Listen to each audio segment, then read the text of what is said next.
Sa mga toking ay na pala, may jogging routine kami ng aking anak. Ngayon, makikita nyo naman ang view, napakaganda ng view talaga naman at mala probinsyang datingan parang sa Aurora sa probinsya namin So ngayon ito nga pala dahilan.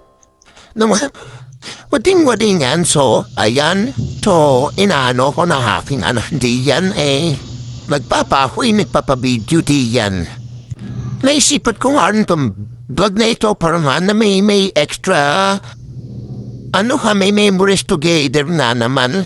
At yan nga, naglalakad ako diyan kung nabibidyo ko sa aking anak. Tapos, pagkatapos, babalik na ako.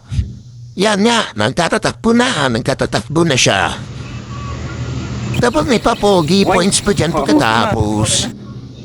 At naman yung naging ganap ko, ako'y natakbo, digiyan. Yan.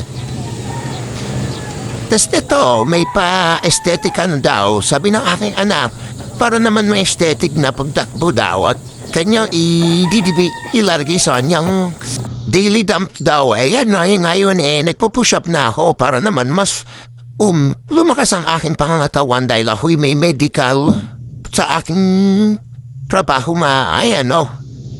napakalakas na niyan mga katohi.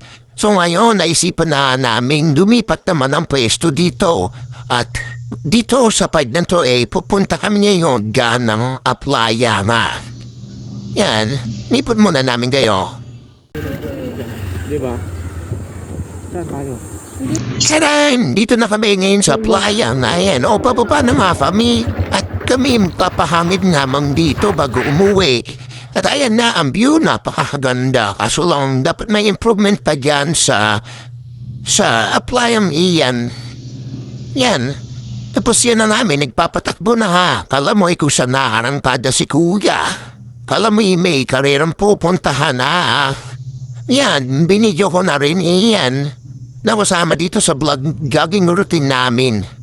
Lamang mga katoki, paalam.